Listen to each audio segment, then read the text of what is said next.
나는 항상 가족이 내 전부라고 믿었다. 그런데 그날 모든 게 무너졌다. 부모님이 내 꿈의 PC를 팔아 여동생의 쇼핑 스프리에 썼다는 소식을 들었을 때 가슴이 찢어지는 듯 했다. $4,200. 내 피땀 어린 저축으로 모은 그 컴퓨터는 단순한 기계가 아니었다. 그것은 나의 자유, 나의 미래였다. 가족 의무야. 내가 이해해야 해. 어머니의 그 말은 칼날처럼 내 심장을 파고들었다. 나는 왜 항상 희생자일까? 왜 내 꿈은 가족의 발밑에 깔려 짓밟혀야 할까? 그날부터 내 안에 무언가가 깨어났다. 분노가 아니라 차가운 결이었다. 어린 시절부터 나는 가족의 착한 아들이었다. 서울의 작은 아파트에서 아버지는 공장에서 일하며 피로에 지쳐 집에 오셨고 어머니는 시장에서 장사로 하루를 버티셨다. 여동생 지은이는 그들의 보배였다. 지은이처럼 예쁘게 살아야지. 어머니의 말은 항상 나를 향한 압박이었다. 나는 공부 잘하고 말 안 듣고 집안일 도맡아 했다. 고등학교 때부터 컴퓨터에 빠졌다. 프로그래밍, 게임 디자인, 그것이 내 탈출구였다. 밤새워 코딩하며 세상이 조금 덜 잔인하게 느껴졌다. 대학에 들어가면서 나는 그 PC를 사기로 결심했다. 알바로 모은 돈, 장학금, 심지어 친구에게 빌린 돈까지. $4,200. 한국 돈으로 500만 원이 넘는 그 가격은 나에게 산처럼 컸다. 매일 밤 그 컴퓨터를 상상하며 버텼다. 이걸로 나만의 세상을 만들겠어. 그런데 지은이의 쇼핑 열풍이 시작됐다. 명품 가방, 화장품, 해외여행. 지은이가 행복해야 가족이 행복해. 아버지의 한마디에 나는 입을 다물었다. 그 PC가 도착한 날 나는 하늘을 날았다. 고사양 그래픽 카드, 빠른 프로세서. 친구들은 부러워했고 나는 처음으로 나라는 존재를 느꼈다. 하지만 그 기쁨은 오래가지 않았다. 지은이가 또 쇼핑을 떼어댔다. 오빠, 나 이번에 파리 가방 사고 싶어. 엄마 아빠가 사준다고 했어. 나는 웃으며 넘겼다. 그런데 다음 날 PC가 사라졌다. 팔았어. 지은이한테 줄 돈이 필요해서 어머니의 태연한 말에 나는 얼어붙었다. 그건 내 거예요. 목소리가 떨렸다. 가족이잖아. 내가 좀 양보하면 되지. 아버지가 덧붙였다. 그 순간 세상이 검게 물들었다. 내 꿈이, 내 피땀, 모든 게 그들의 의무 아래 짓밟혔다. 나는 울지 않았다. 대신 방으로 들어가 문을 잠갔다. 그날 밤 나는 처음으로 복수를 생각했다. 아니, 복수가 아니라 정의였다. 왜 내가 항상 희생자일까? 이 가족에서 나는 도구일 뿐인가? 마음속 깊은 곳에서 무언가가 꿈틀거렸다. 더 이상 참지 않겠다.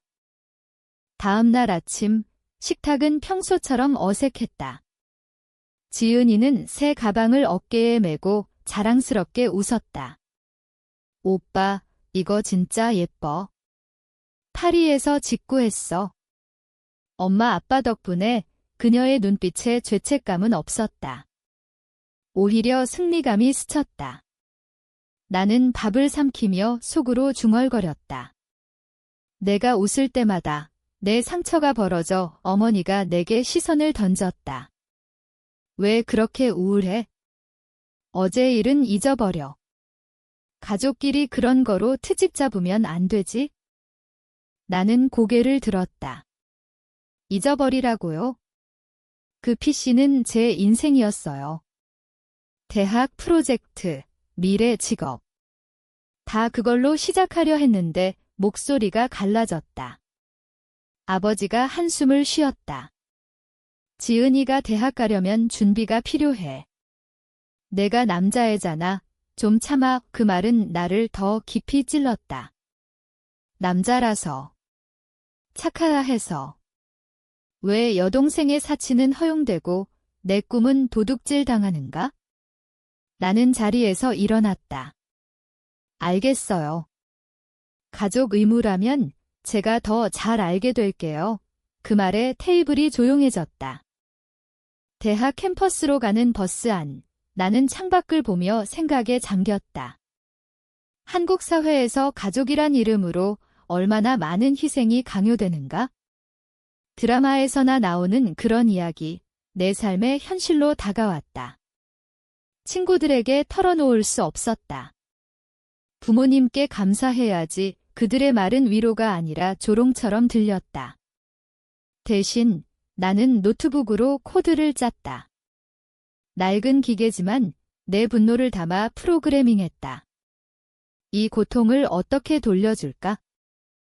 집에 돌아오니 지은이가 또 쇼핑했다.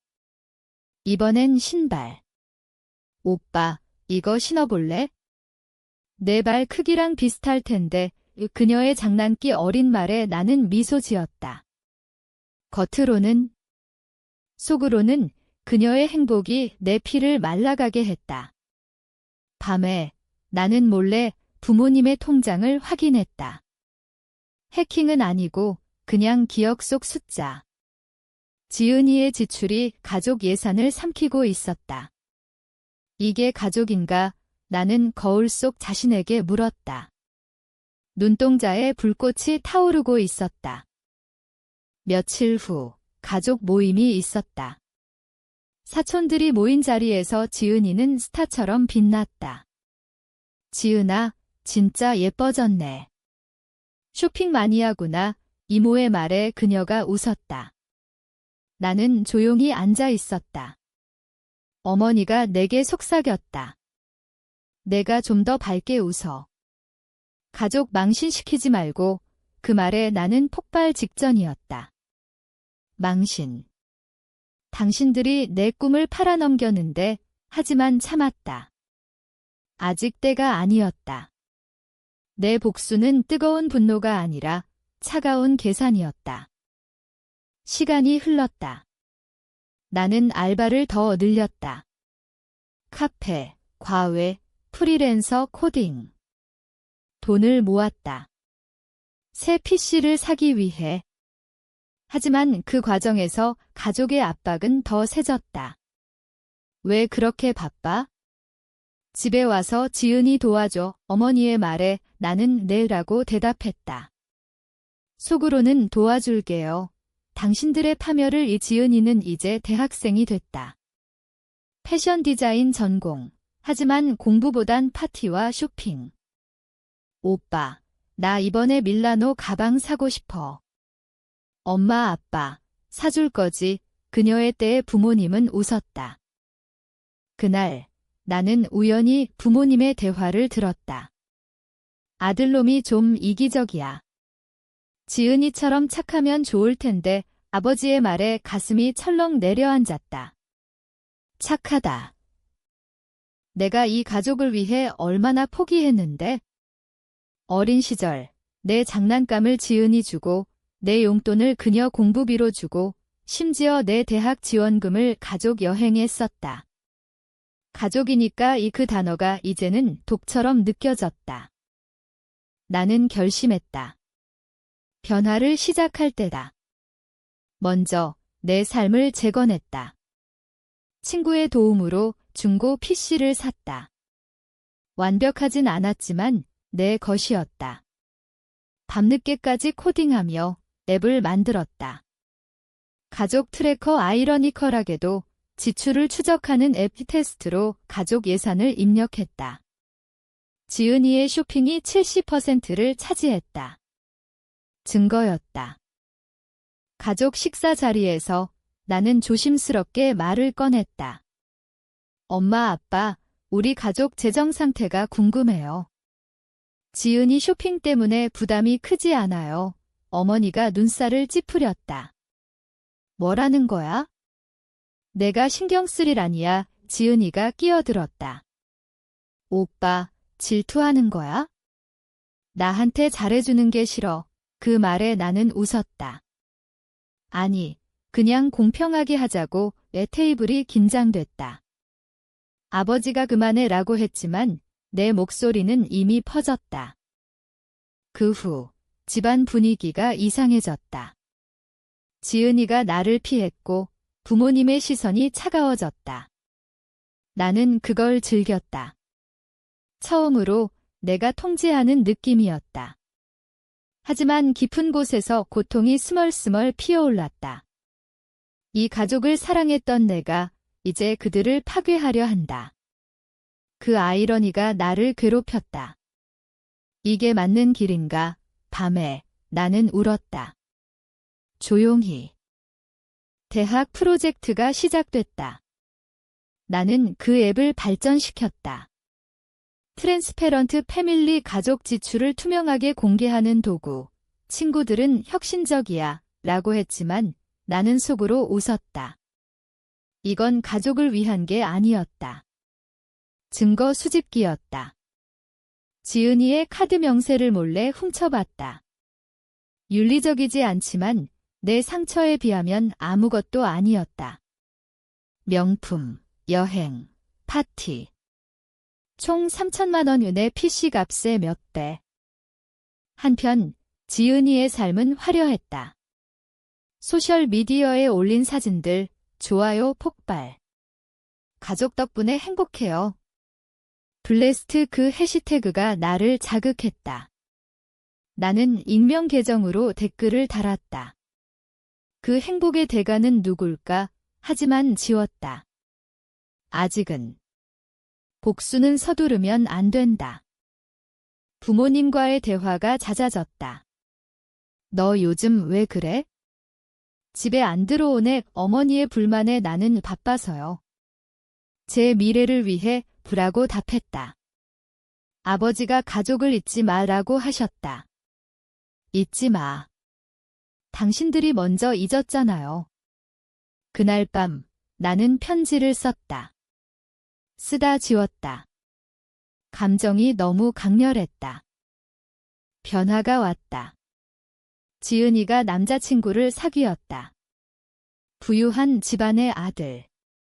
오빠, 이 오빠 진짜 좋아. 결혼할지도 몰라. 그녀의 흥분된 말에 나는 축하해라고 했다. 하지만 속으로는 그럼 내 사치도 그놈 돈으로 하겠네. 부모님은 기뻐했다. 지은이 덕에 우리 집안이 올라가네요. 나는 공기였다. 나는 앱을 완성했다.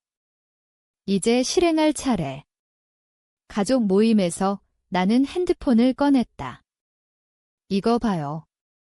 우리 가족 지출 그래프예요. 화면에 지은이의 쇼핑이 붉은 선으로 치솟았다. 이게 어떻게? 지은이가 창백해졌다.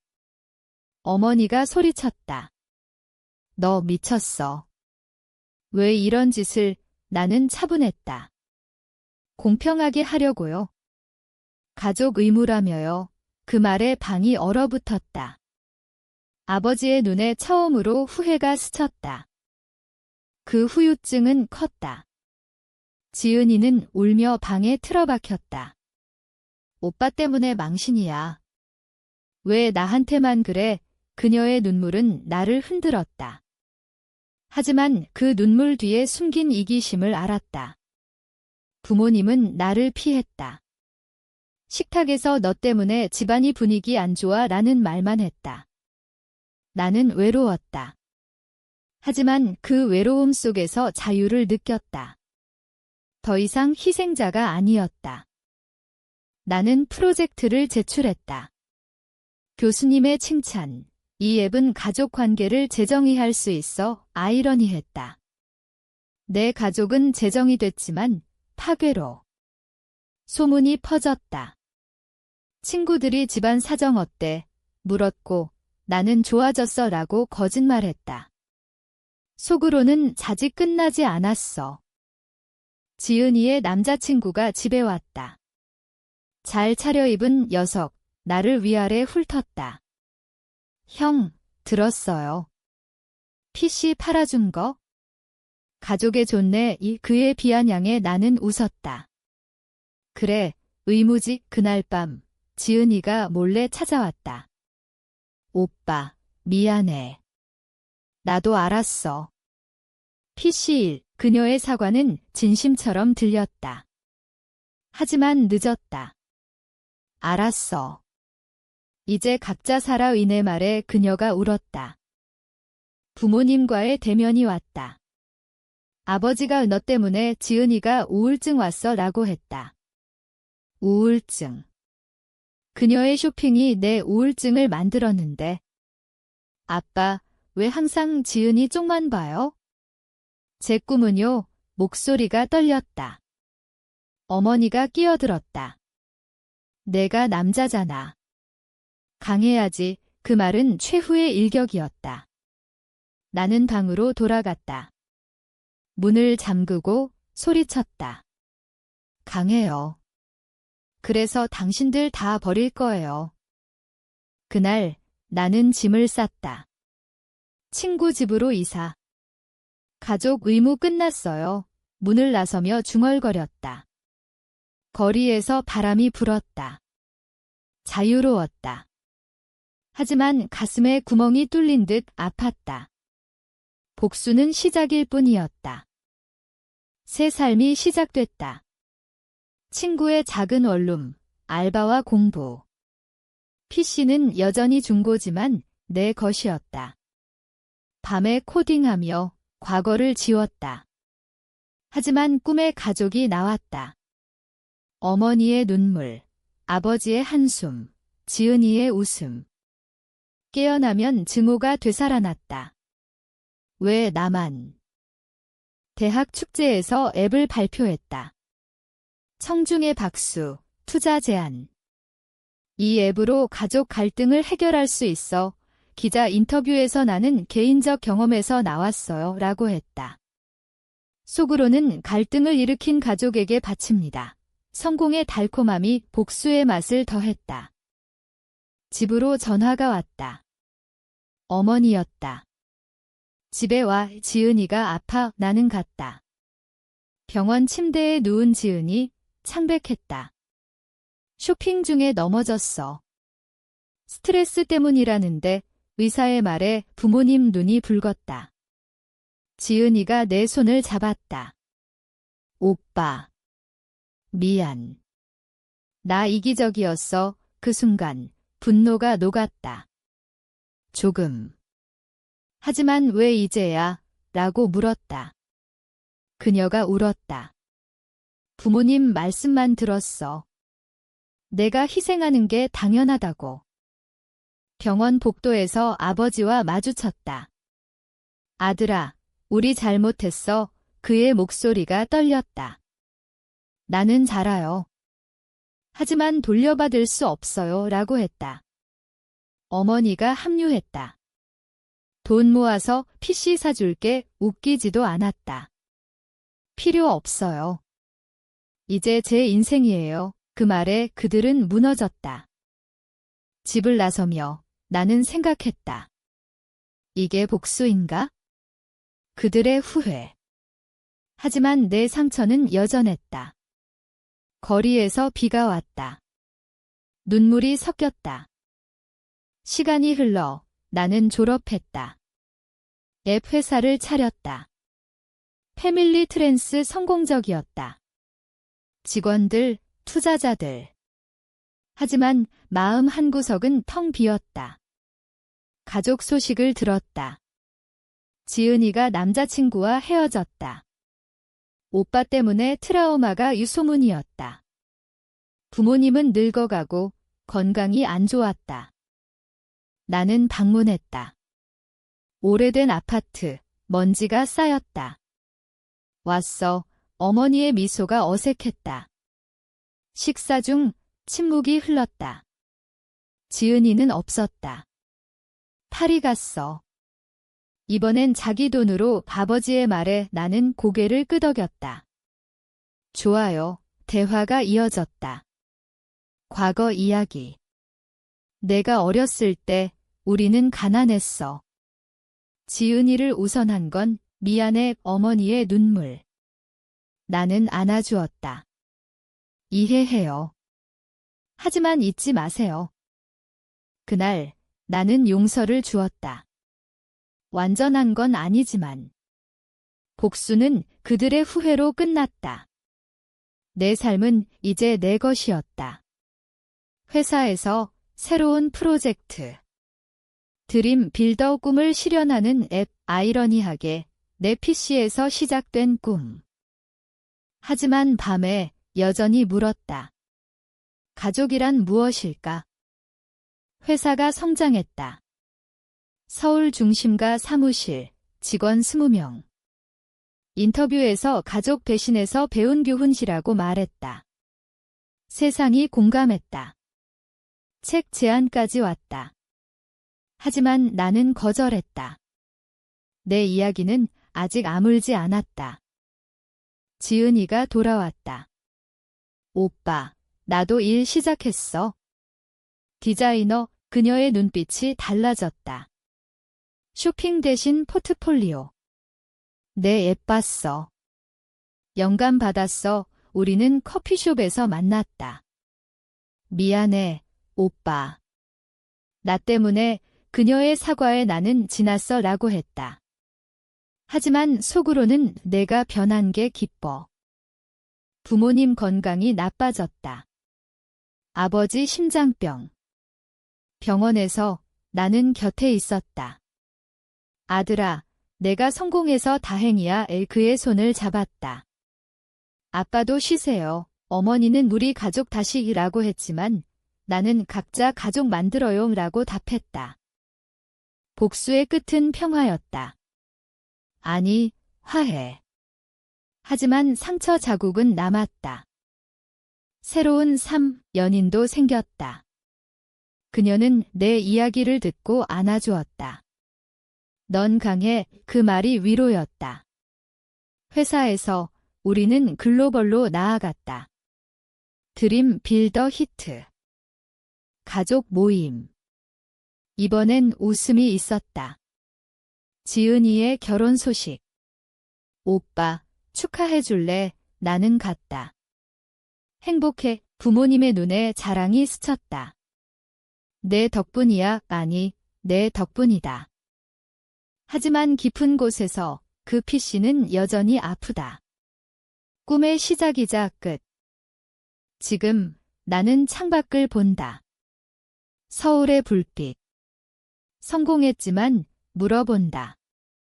희생이 가족인가 아니면 독인가? 너는 어떻게 생각하나? 그 답이 내 영원한 질문이다.